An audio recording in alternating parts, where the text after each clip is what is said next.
other cities of the world, the Los Angeles, New York, and all those places. So it's on. What population figure are we working with for Lagos? You know, you hear all sorts. How many of us are actually Lagos residents? That's a very controversial question to reply, but as of now, Lagos is between 22 million and 25 million. You just pick whatever you like in between. I just imagine some African countries that don't even have that. Countries. I mean, Lagos is growing. Countries that don't even have that. Lagos is growing 10 times the size of, in population of New York, 10 times the size of Los Angeles. And it's the population of about 30 African countries put together. So it's huge. And this is what we are trying to say, that even in investing, that this is the place we have to invest because the population is here, return of investment is high, and that whatever you bring to Lagos sells like okay. So, and that is the attraction for investors, and that is what we are selling to them as part of it, that we have a young, mobile, strong, creative population. 60% of this population we are talking about is young people, and they are very vibrant, they are very strong in the areas of tech, in the areas of entertainment, in the areas of creativity. So we are telling the world that they should come to Lagos and see what they can do with this huge population of a very young, vibrant, and energetic people. And for various reasons, let it be said, everybody wants to come to Lagos. Lagos is where everybody wants to be. And if you're a Nigerian, well, that's your right. You know, so that's on that side. But it must be putting pressures on Lagos, people making a beeline for Lagos. How challenging has that been? I mean, if it had been different, it might have been. But we have a situation where Lagos is the place to be. Wherever you are in the country, Lagos is the place to be. Does that put a pressure on organizing things in Lagos? Yes, so much pressure. I usually say that Lagos is a victim of its own success because the kind of insecurity problems that you hear in other parts of Nigeria, thank God everything is going down, and it's going to be so, there's going to be so much calm in some places where we used to have it so hot. And all of the people can no longer go to their farm, can no longer do their business in some parts of the country. They are all coming to Lagos in droves. They flood in every day, and this is putting a lot of pressure on our infrastructure. And the attempt by Lagos State government not to abandon these people is also something that is of immense pressure. It's of great challenge to us. But we are coping due to the creativity of the administration, due to the sheer determination that, Lagos has a role to play when you talk about the black man. Of every 10 black people in the world, 6 are Nigerians. And if you look at the population of Lagos, you know that of these 6 Nigerians, at least 2 are in Lagos. And because of this responsibility, we do not want to let down the world. We do not want to let down Nigeria. So Lagos continues to push to increase whatever it's doing so that this idea that we must always lead the way and continue to be the center of excellence, we continue to do it. So the challenges are there, but the good news is that we are meeting the challenge. Indeed, and with the scenarios such as you have just spoken about, having that many people in Lagos, it brings its infrastructural challenges in its wake, and that's why I imagine it's a no-brainer. That's why I imagine the government has been, not just the Babajide Sanwo-Olu administration, and even administrations before his, have been heavy on the infrastructural development, because these people have to move around. Correct. These people have to be housed and all the rest of it. But talking about infrastructure, your rail line, part of the transportation, I guess you can divide this up into there'll be land transportation, there'll be rail, and even the waterways. Let's leave air out of it for the moment. The most visible, arguably, will be the rail thing. There are a lot of a lot of money, investment, time has gone into that. Give us an update on that, a sort of a report. At what stage of completion is the complex, the network? You seem to be talking about the first pillar of the themes agenda, transportation and traffic management. By the time Mr. Babajide Sanwo-Olu was completing the first tenure, he had completed 940 roads. He had built 15 bridges. Water transportation, he met 7 ferries. Today we have 21, working on the waterways, and more Lagosians are using the waterways. And then if you wait now a couple of months to come, about 14 more large ferries will be injected into the system. And that is it by waterways. Because the idea is to have a link between road transportation, waterways, and then rail. But the icing of the cake is the rail, because for so long we've been trying to do rail. We didn't quite get it on. But today the Blue Line is running and is doing very, very, very well, about 70 trips per day, and carrying thousands of people from Marina to Mile 2. And the second phase has started from Mile 2 to Okokomaiko. So for all over the world, people have seen that the Sanwo-Olu administration is very serious about transportation, not just as... these are electric trains? Right, the one from the Blue Line. It's electric. Okay. It's electric, and, before we started it, to just run it in the normal way. But now it's electric, and it's fast. The journey that used to be about 1 hour, 2 hours from Marina to Mile 2 today takes about 27 minutes. And, people are more and more Lagosians are using the service. Before we had about 4 million people who had the Cowrie card. Today, there are almost more than 5 million people who have the card.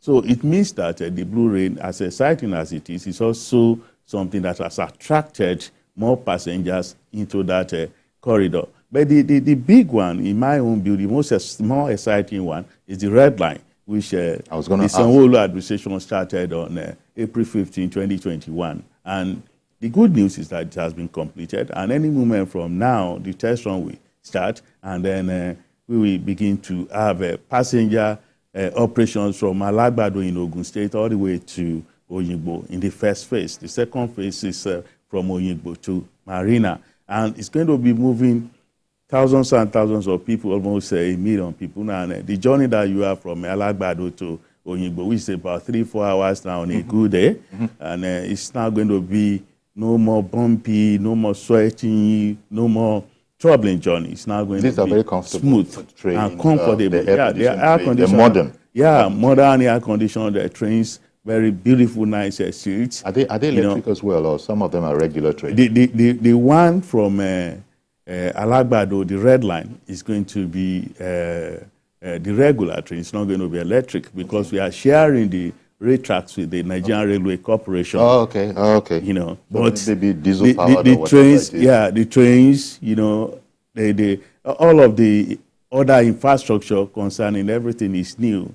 A couple of days ago, we went to Oyingbo to commission the overpass. Then, before that, we commissioned the one in Yaba. And any moment from now, maybe first or second week of next month, we are going to open the one in Ikeja, to show that all of the things that we need for as infrastructural input into the Red Line, everything is ready. All the stations are ready. Very beautiful Ikeja station. People see it and ask questions. They can't wait to use These are the two main lines, the blue and the red. Right.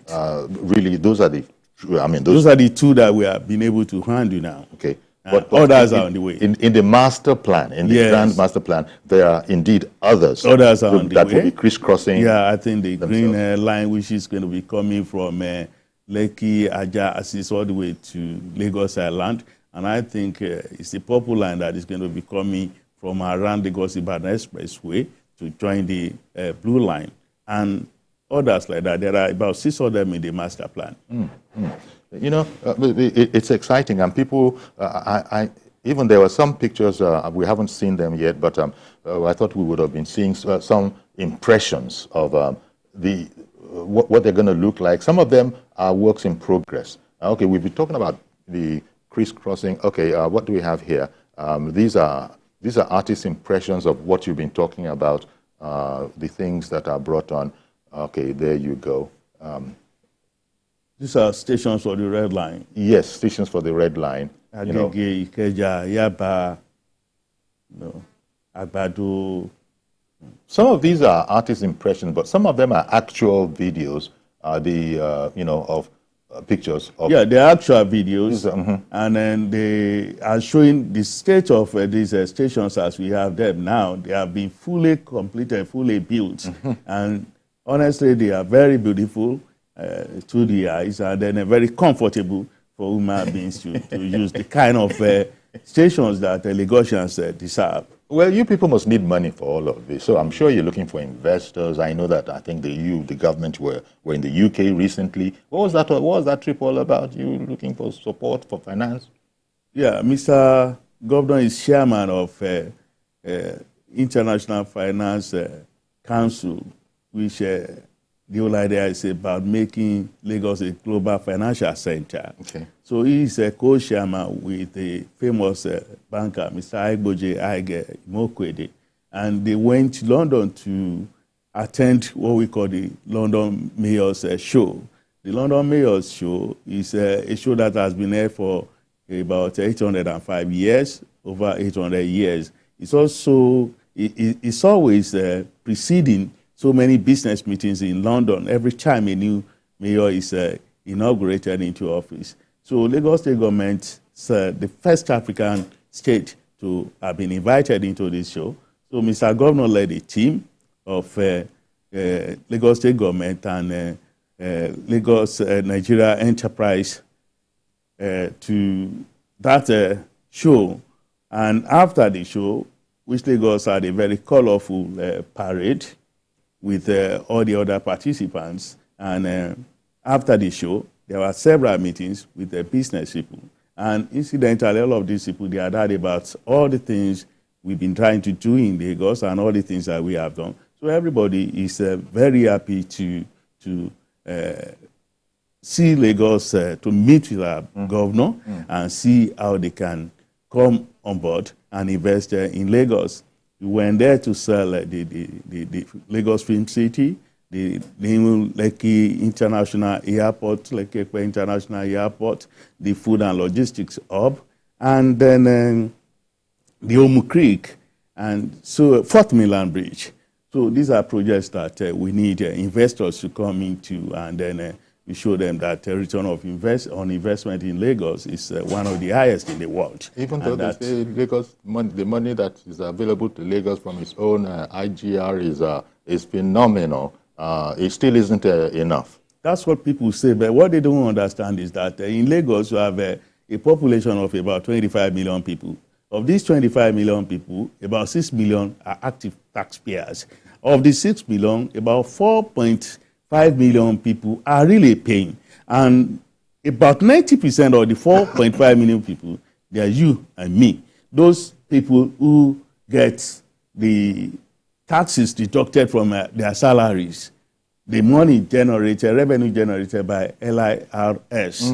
So if people are saying that, well, Lagos is not doing as much as it should be doing in the area of revenue when you talk about taxation. The big guys, they don't pay. And they say that they don't use schools, their children to go abroad. They don't use hospitals when they are ill. They travel to London. So they do not see why they should pay taxes. But we usually tell them that when you drive from your home in Ikoyi or VI, the road you travel on all the way to Murtala Mohammed Airport before you start flying. It's very smooth, and then it's coming that has paid for this. But even at that, Lagos being what it is, I was reading recently that the LIRS is not resting on its oars, and it's constantly devising schemes where it's easier for people to be caught in the net that they need to be part of. Yeah, because the tax to GDP ratio of Lagos is one of the lowest in the world. You don't have a state as big as Lagos, and then only about 6 million people are in the tax net. Yeah, it's not going to work because you have a lot to deliver to people. So the LIRS is trying as much as possible to not to increase taxes, because we know that times are hard, but to expand the tax net so that as many people as possible are coming into it. I once boarded a taxi, and the driver was asking me how he could pay taxes, that he was seeing all of the things that the government was doing, and that he would like to be part of it. And I directed him to the website of LIRS so that he could know how to pay his tax. So this is to show you that many Lagosians are happy with what Mr. Sanwo-Olu is doing with the funds that he's getting, and that they are willing to be contributors to this tax box. Lagos is a deeply traditional state. That's one aspect to it. It also is a very modern state, and just been speaking of it being a modern mega city and all of that. There are some things, I just spoke about it being a deeply traditional state, that seem to have been stuck back in the past. And here, as you are building these ultra-modern facilities, structures, buildings are still collapsing in Lagos. How does that make sense? How can you make it make sense? Suddenly, from time to time, we'll have a program that's going to be based on another building has collapsed in Lagos. Not all of them are old. Some of them are actually relatively new. And so people begin to talk about the officials in Lagos. How can they allow this to happen? How can they not notice that this is not going to work and stop it, and it be stopped? We often come and hear that, well, people went there, they told them to stop work, they continued, and so this is where we are at. How can that happen in a modern metropolis? Well, it's a very serious matter. But I assure you, those who are saying that the buildings are still collapsing, the incidents has really gone down. Okay. It's quite different from what it used to be, because we have stepped up enforcement.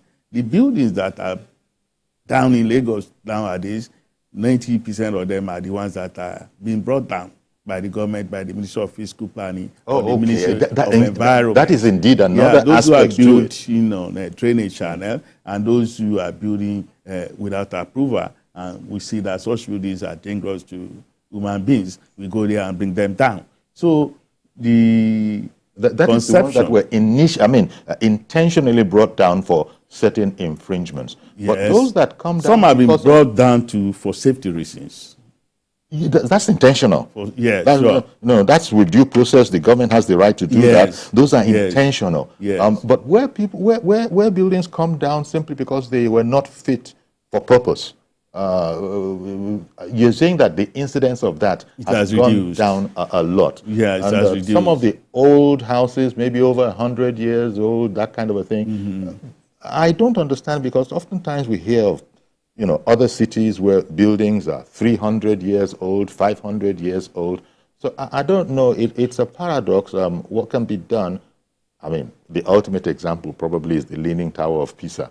That thing is that thing is at an incline. So I don't know if there's a nexus between preserving our culture so that people can see that this is the way our forebears lived 300 years ago, 200 years ago, and safety. Is that a concern for Lagos?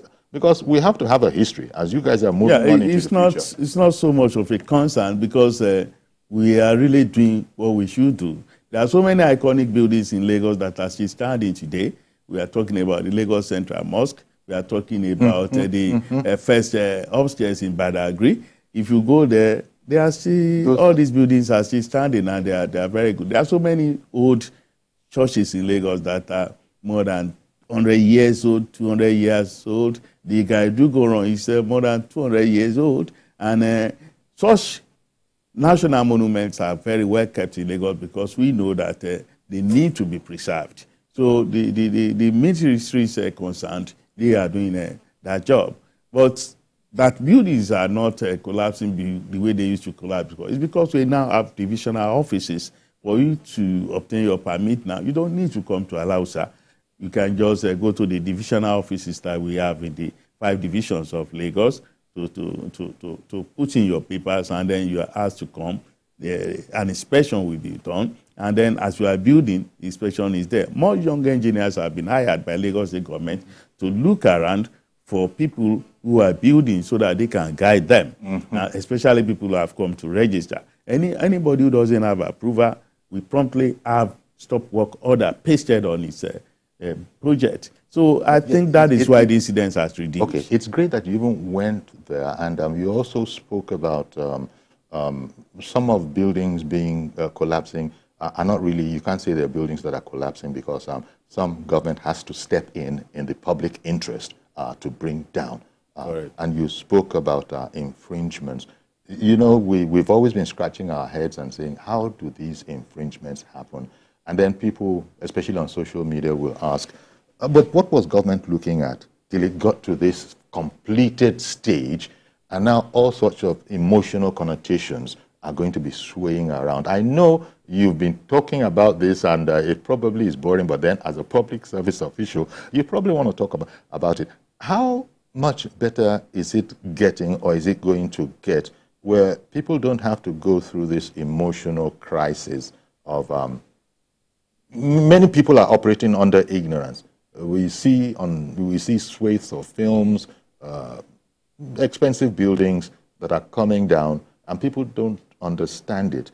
Why does government allow things to get to a completed stage before bringing down? It's not possible for anything to be going on in Lagos that Lagos government will not know.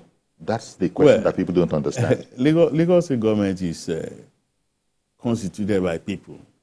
And wherever you have human beings, you also have human frailties. Human beings are not perfect. Lagos is very big. As I've said, it's the 6th fastest growing state or nation in the world. And when you have this kind of situation, there's no way you can cover everywhere. So if anybody is building and then he completes the building without having the proper papers, I feel that people should not just be sentimental or emotional about this. They have to, we have to do what we need to do to save lives. People must learn how to live within the dictates of the law. The law says you must get approval before you start building. That's right. I mean, if you build from the scratch, from foundation up to some level or even completion, and you still don't see the need for you to go and get the proper papers, and the government gets there and sees that this is a building that cannot stand, the government will have to bring it down, especially if it has been built on drainage channels, on this piece of land that public, should not... public facilities, thing like that, because it comes back to endanger the people. I understand that Mr. George is on the line. Let's see if I could quickly take Mr. George before going on break. Good morning to you, Mr. George. Good morning, Uncle Eric. Yes. And good morning to the commissioner. Yes, thank you. First, I want to say congratulations to him for successfully going through the rigorous screening at the Lagos State House of Assembly. Uncle Yori, I want to advise the Lagos State government about the train project. I know that the governor has come out with a number of projects. I've seen the 2024 budget estimates. And he's talking of so many projects, including the 4th Mainland Bridge.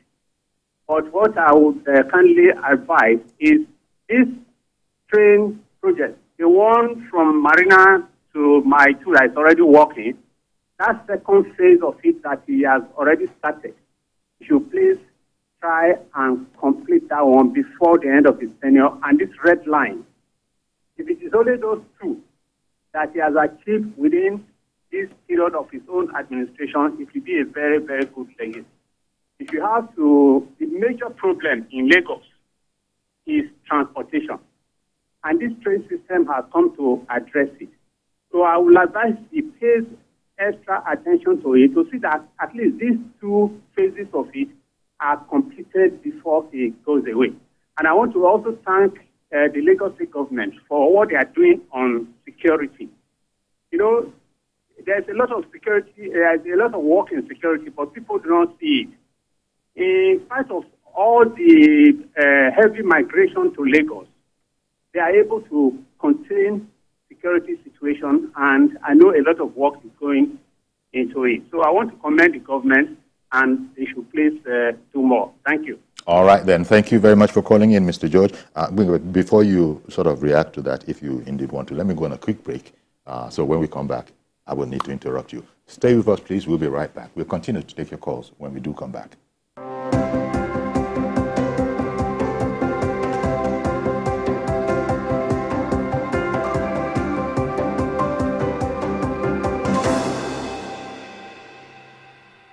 Our planet, our home, threatened by man's activities with fears of mass extinction on the rise. On Green Angle, we examine the issues that affect our environment, seek solutions to put us on track to secure and restore a cleaner and greener world for generations to come.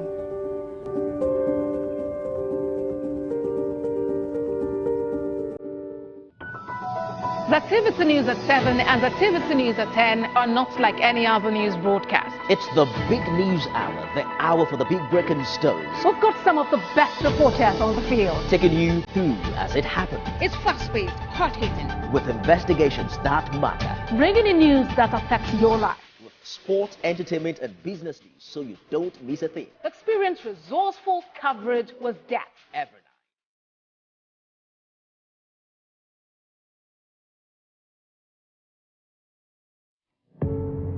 Doubt and fear doesn't.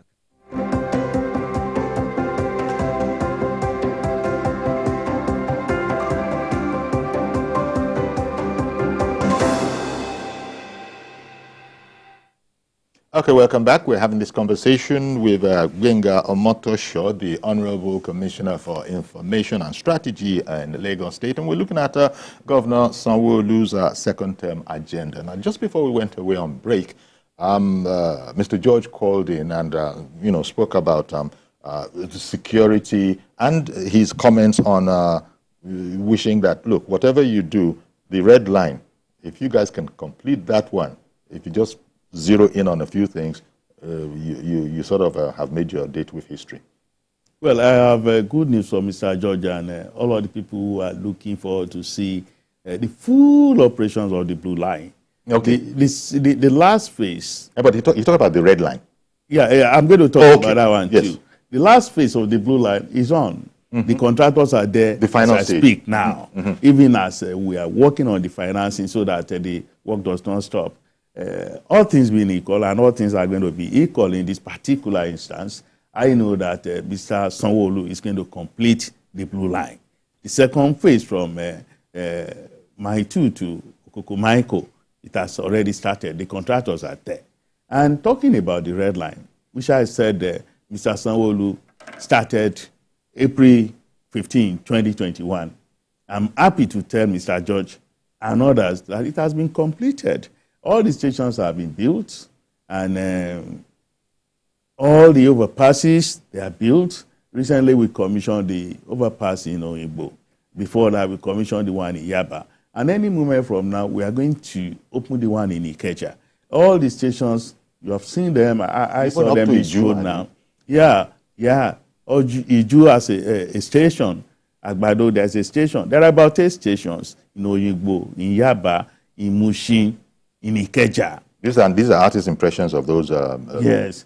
very... So, very beautiful stations. All of them have been built, they have been completed. So, any moment from now, by the end of the year, or first quarter of next year, the red line will begin a test run operations. And we're going to test run it and ensure that everything is fine. But as you can see, all the stations have been built, the overpasses have been built, and then all that is left is that, the rolling stock is there. So all that is left is for us to just begin the operation. So I assure him that first quarter of next year, it will start running. Okay, one moment, please. Let me bring in Mr. Joshua, who has called in from Irewolide. Good morning to you, sir. Good morning. Thank you for calling in. And I greet the Honorable Commissioner. My first point of concern for Lagos is security. And I need the Honorable Commissioner to take note of this, because I've been looking at the body language of the governor. This security is very germane in the sense that look at what happened during the NSAS, where almost everything in Lagos was burnt down. So building infrastructure itself does not speak to development when the people are not developed enough to appreciate what they have. The people will go after these things and destroy them. So there is a need for Lagos to be deliberate about building human capacity, about building the citizenship of Lagos, so that we don't have this situation where there's a riot and then you go to BRT, you burn down everything. So, people are angry with Lagos. Like he said, the commissioner said that Lagos is a victim of its own success. Because now in Nigeria, Lagos is almost like at the forefront of almost everything. So it's going to be something that is strategic for national growth. Secondly, I want to plead with Lagos. The governor that is in Lagos has opportunity to be a frontline success for Nigeria.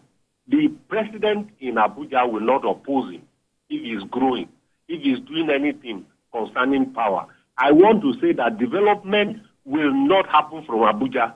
It's going to happen from a state, and it could be from Lagos.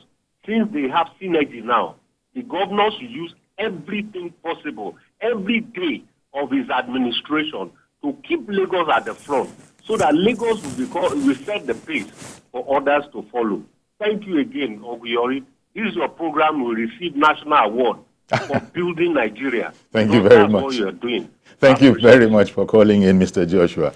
Well, kudos to Lagos there, but he did speak about security, to whom much is given and all of that. The assets in Lagos are such that if he spoke to, in a sense, human capital development there, if you don't have a trained populace, if you don't have a knowledgeable populace, if you don't have an educated populace, then you have people who would resort to things like that, arguably. Let it be said, we saw what happened, even the Americans themselves, we saw what they did on Capitol Hill.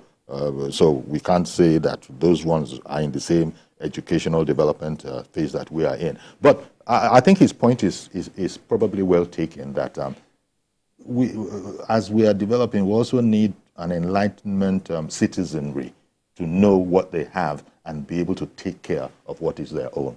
Well, the administration of Mr. Babajide Sanwo-Olu is doing everything possible to ensure that whatever we are doing, the poor among us, the poorest of the poor, they are carried along. So no man left behind. Yes, nobody is left behind. That is why education remains free at the basic level. That is why we are having a kind of food scheme for people who are poor, cannot afford to feed themselves, especially now when you have inflation skyrocketing prices of goods, when you have negative effects of the removal of a fuel subsidy.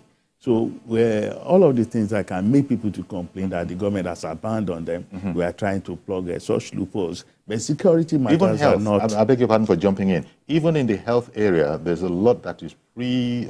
Remember, there used to be some program, Jigi Bola, that kind of a thing, optical services. And that is still there, but we have even gone beyond that. When the federal government removed the subsidy of fuel, and then food prices and transportation prices went up. Remember, Lagos State government was the first to say that transport fares should be slacked by 50%. That's right. And apart from that, that's women who want to put to bed in our hospitals, either normal delivery or surgery, that they shouldn't pay a dime. That is still on today. If you go to any of our hospitals, people don't pay. Okay. If you want to have delivery as women. You continue with this, but I have Prince YS on the line, and I don't want to lose him. Good morning, Prince YS. A very good morning to you, to my dearest uncle. Good morning, sir. Thank you for calling in. Thank you very much. You see, I want to comment my excellency, Dr. Sanwo-Olu. And the commissioner, I want to say good morning to you. I agree to, sir. I've seen a lot what you show on TV. I'm very, very happy about what is going on. And our blue line to my Marina is working. And from Mile 2 to Coco, work has not started. So you will tell us now it's going to start. Secondly, I want to appeal to you that the time I visited the terminal when we was coming, just like Dubai.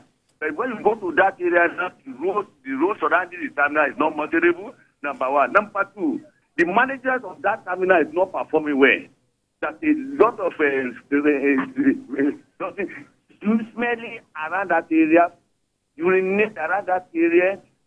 Those two parts, it's supposed to be 24/7 sweeping all the area. I want to appeal to you, please and please. Let me tell my governor to direct the environmental commissioner who is performing brilliantly to visit that terminal. Finally, our road, rain is no more now. I want our road especially I'm one of area. Please, Mr. Commissioner.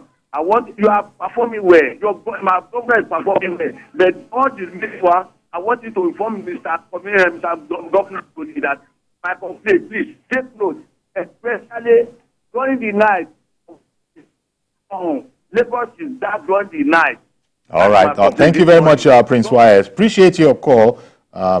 We'll let Benga react to some of those things. Well, I think he has made a very valid point that the terminal he spoke of, well, we will visit the place and see what is going on there and see how to correct it. And I think he also spoke about the blue line that is up and running. Yeah, it's going to remain so. And then the second and last phase that we are doing now, we are going to complete it to the joy of all Lagosians and then to the praise of the Almighty God.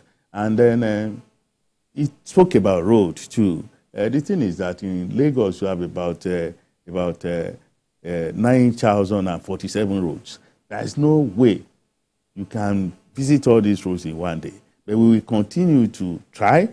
As I speak with you now, Lagos State Public Works Corporation, they are working on roads day and night. Okay. And they put it on the social media. Talking of night, he spoke about the electrification of Lagos. He said Lagos is dark at night. Now, I know there are publications that show that Lagos is very bright at night in some areas.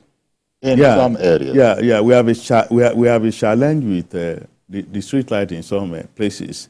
What we are trying to do is to do retrofitting. Where the lights are on now, you can see that they are brighter than what it used to be because we have been able to change some of the bulbs. It's taking a long time for us to change all of the bulbs. And apart from that, diesel prices are so high now, and it's just incredible. So we are trying to change from diesel to put in the normal public electricity system or to use gas. Oh. And this conversion is also taking time. Okay. So what we need to do is just to appeal to Lagosians to be patient. All of the places where the lights are not on nowadays, they will soon be on. Okay. Mr. Yakub in Dokbemu, good morning to you, sir.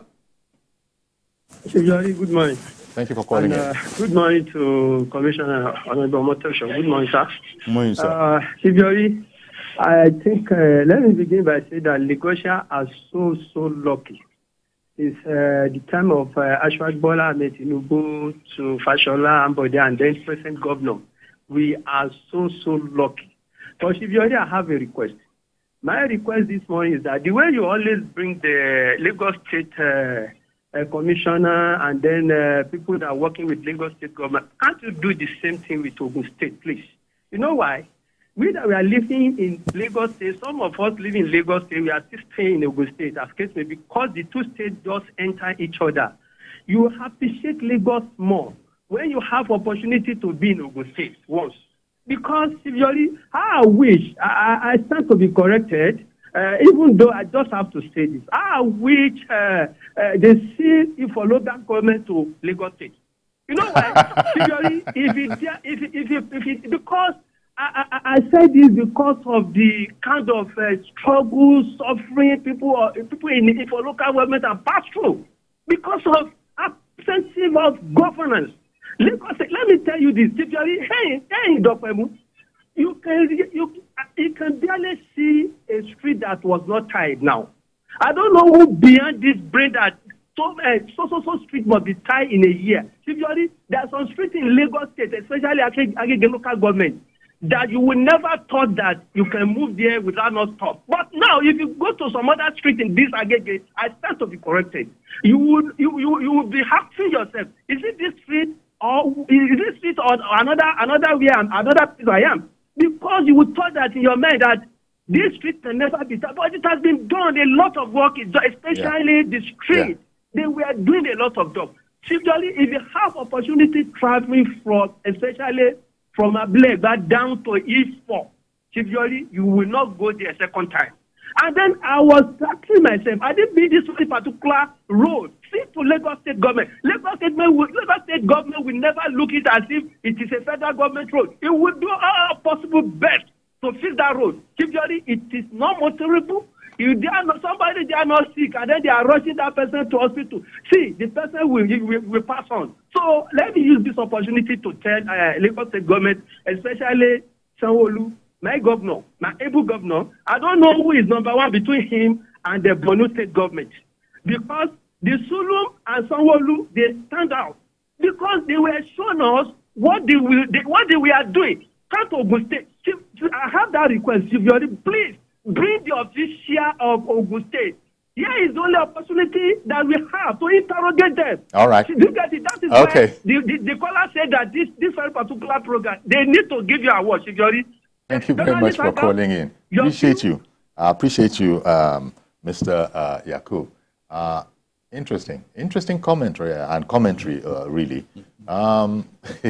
He would want us to see. He would want to see, as we see commissioners from your state, even from our state, speaking about Ogun State. After all, I'm an Egbaman myself. I'm not a Lagosian. I don't know if you are a Lagosian, but we were talking about so many people making their way into Lagos. Point well taken, Mr. Yakub. So he made a point there that in criticizing things going on in our state, that is including my original state, Ogun, and Lagos, that, look, there are things that Lagos State will not wait for it to be a federal government matter to action. How true is that? Because sometimes when you are pained, you can say some things. Is it true that you people don't wait when it is a federal government matter? If it is important enough to the people, you actually will see what can be done apart from federal government dragging their feet? First, I wouldn't want to join the comparison between Lagos and any other state. But all I know is that the focus in Lagos is not about whether a road or any facility is a federal facility or is a state facility. We're just going there to fix what the problem is. But like I have said, there are so many roads in Lagos that we can't fix the same day. But I don't want to join the argument about whether a road is federal or state. But we will continue to do our best in Lagos to make Lagos very highly livable for Lagosians, to make Lagos comfortable for Lagosians, to make the city work for everybody. But let it also be said, for sake of comparison, that is not to say that there are no slums in Lagos. I mean, we just, because let us not get carried away. It's all a work in progress. There are slums in Lagos too. The idea, of course, is that there is slums in anywhere, any capital Thank city. you so much. There's no place in the world where you don't have slums. But Lagos, we have a delivery program about what we call Lagos Urban Regeneration Program. The Urban Regeneration Program has been able to take care of so many places. If you go to some parts of Ajegunle today, you'll not be able to recognize them. There are some who are in the slums that you talk about who have refused to move. We have some are living on brackish black water, stilted houses. Well, let me not spend more of Felicia's time. Felicia is on the line. She's calling in from Isola. Good morning to you, ma'am. Good morning. How are you? Welcome, Yori. I'm very well, thank you. Commissioner. Okay. I'm from Isolo. I'm from Isolo. Okay. Our roads are very bad in Isolo. So I want the governor to come to our aid. It's as if we are not even in Lagos State. Going from Abibola Way is in the Sare. From Akpata School to Yano is one. From Akpata to Agor Roundabout is one. From Agor Roundabout to Sele is unpassable. Please come to our aid. We know the governor is doing a lot of elephant projects, and we really appreciate him for that. But Isolo, please come and see what you are suffering from. If you enter Marowa, you are in trouble. If you carry your car, the car is all our cars are stored in Isolo. Please, Isolo, Apata to Yano Itire, Apata, Ibe Road to Ago Roundabout to Tele, then Bimbola is no longer passable. Okay. We are just pleading. I'm pleading. Please come to our aid. God bless.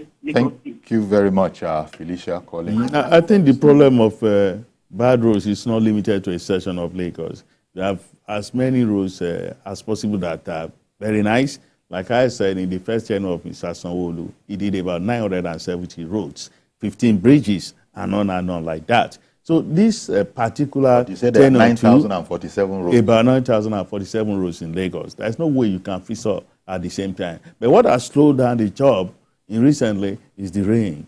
The rain has been falling, incredibly, even torrentially. And then there's no way you can fix roads when you have rains. Asphalt and water, they are not friends. They don't mix.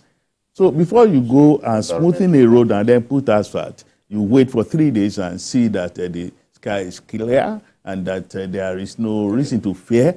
Then you go and put your asphalt. Otherwise, it will be money down the drain. So we, it's all, we can't blame nature. It's all part of the global weather, global warming that we are talking about. So I feel that any moment when the rains subside, Solo is getting the particularly bad end of the stick. You know, I haven't been in Isolo. Yes, in quite a while. But I know that the woman who phoned, she lives in there. For her to have been able to mention all the roads around her that she feels are bad. And I can assure her that this message is going to be carried to Public Works Corporation, and they are going to look into it. Anywhere in Lagos that we have not got into, it's not because we have neglected them or we are not going to get there. It's a question of time. We are going to get to Isolo. We are going to get to so many other parts of Lagos where the roads are bad. Because there is a major, as you said, Isolo is getting, is not getting the kind of attention that she would imagine. She's there. She's there. And, but there is a major construction, but I think that's federal. There's a major road construction coming along the whole Mushin-Isolo road. Drainage widening of the street. Of course, it leaves the place in a mess, but that often happens when you have construction. But Felicia was talking to so many other surrounding roads where she gets the impression that, please, tell Mr. Governor to make a tour of that place. They have seen Mr. Governor in some other kind of places in Lagos, so let him come to our own place too. The governor doesn't need to come to Isolo before he visits the roads there. I assure the Madabu Court that very soon the Public Works Corporation will get there. The rains are subsiding, and we are praying that nature should keep it at that so that we can move in and fix all the other roads that we have not fixed. We have the capacity and we have the determination to go and fix them, and they are going to be fixed. Okay, I guess this is a fine place to leave it, because we've had this conversation. It's really about Sanwo-Olu's second term, and you've sort of given the indication that, look, a lot has been done in the first term, and there's no way you can look at it as a time for resting, that there's such a lot more work that is even ongoing. And people have called in and have given their suggestions too. So I want to thank you for coming along. A program like this to look at Lagos efficiently and effectively really would need something like a 2-3 hour program because people would continue to call in. Some of them would be commendations, some of them would be suggestions. And indeed, we didn't get very much of that. Some of them will say that they haven't even done enough, but we didn't get as much as that. So I want to thank you very much, Gbenga Motosho, Honorable Commissioner for Information and Strategy in Lagos State, for coming along. Don't be a stranger is all I can say. Come again soon. Thank you.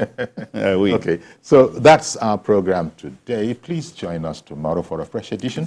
I am Iyori Folari. Bye-bye for now.